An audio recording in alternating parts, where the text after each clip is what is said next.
This week, there was the most amazing article in the New York Times titled, "The Tooth Fairy is Real. She is a dentist in Seattle." I'm not making this up. It was amazing. Apparently, a little more than 20 years ago, Dr. Purva Merchant, who was then applying to dental school, needed an email account to keep all of her applications straight. So her boyfriend at the time made her an email address at the Tooth Fairy, which was her nickname. Ever since then, she says she has received somewhere between 3 and 5 emails a day from worried parents, adorable, sometimes skeptical children, and she has responded to each and every email. The article was chock full of amazing exchanges, like the one from a mother who felt so bad she had accidentally forgotten to retrieve the tooth 2 nights in a row, and wrote to the Tooth Fairy to request that maybe there had been a misunderstanding, that maybe she could come while her son was at school, and to send a reply to let her know that that was the case. There was another email that they showed from a little girl who had received apparently $100 for her first tooth, but then a lot less for each subsequent tooth. And she was very upset. She wanted to know, what explains the injustice of it? Shouldn't every tooth be worth the same amount of money? And some other just adorable extremes. I couldn't help myself. "My tooth got pullen out at the dentist today, and I'm excited for you to come to my house and give me a surprise for being a brave girl. I'm sleeping in my mom's bed tonight, and my tooth is silver so you can see it, and it's under the black pillow, and it's in a dog box wrapped in tissue. And I'm so sorry I swallowed my tooth. And I love you. XXX OOO." I have to confess, I have a very deep and abiding connection to the Tooth Fairy. In my family, we've had the same Tooth Fairy for generations. My grandmother, my mother, my sister, and I all received visits from Rosalie Fairy. And when Rosalie Fairy comes, she leaves a quarter and a very long, beautiful, thoughtful, handwritten message about whatever lesson you're learning right then. Just a disclaimer that we're talking about the Tooth Fairy, so if the Tooth Fairy is still visiting your home, you may wish to go somewhere else for just right now.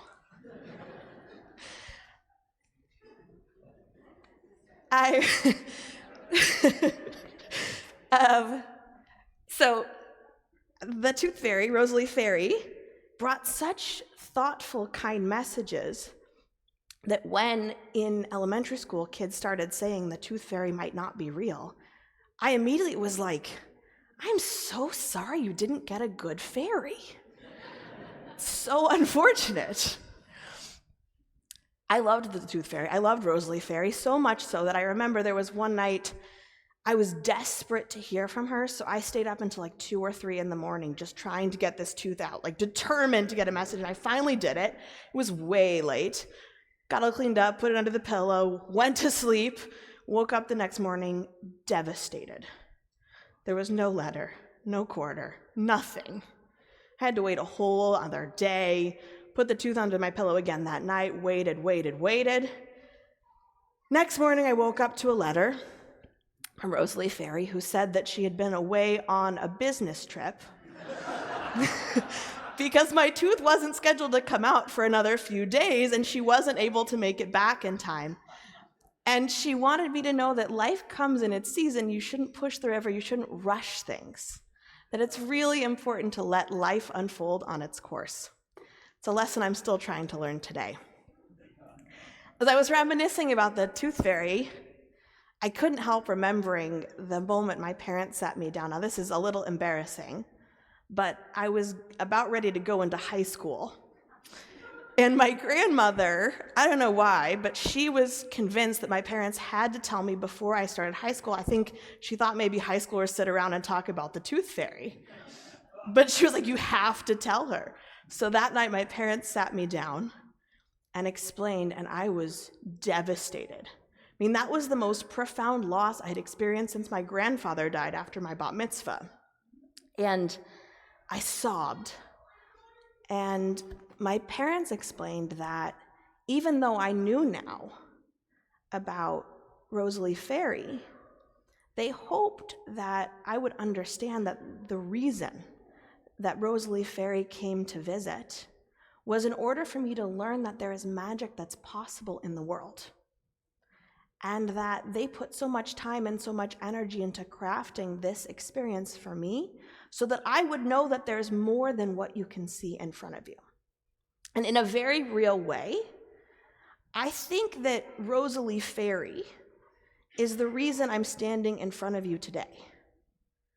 Because what I loved about Rosalie Fairy is what I love about Judaism.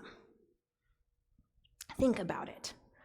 When you lose a tooth, that moment is an ordinary moment of loss and abruption. It's a momentary loss where everything you know changes, and it can be very disrupting and disjointing.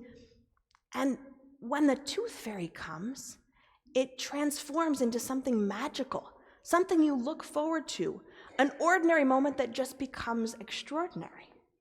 And that's exactly what Jewish ritual does for us each and every day. Friday isn't just another day of the week. Friday is the gateway to Shabbat, the gateway to powerful, transformational rest. It's a time when we get an extra soul, a time when you get to be together with the people that you love. It's magic. And the same goes for when we eat. When you eat and you say a bracha, it's not just calories, it's not just sustenance that you're taking in. That food becomes a magical connection between you and God.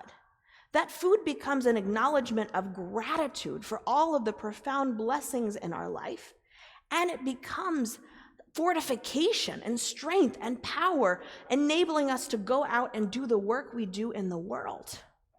Jewish tradition is transformative.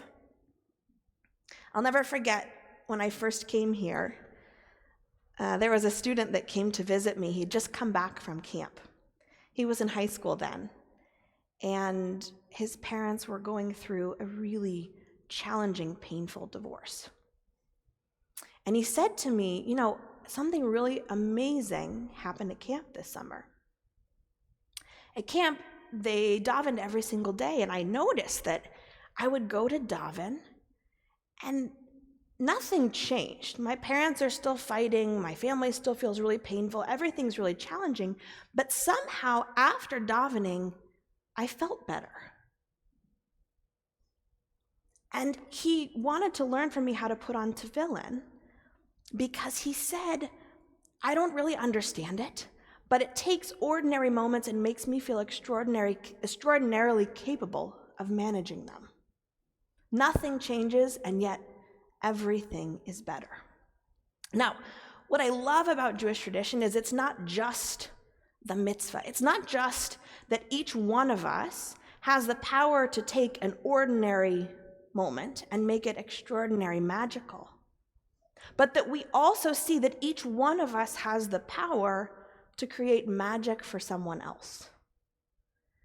In the Talmud in Brachot 53b, we are taught in the name of Rabbi Yoshua ben Levi, Ha'oneh amen, gadol min ha'mevorach. The one who responds to someone else's bracha, amen, is greater than the person that said the original blessing.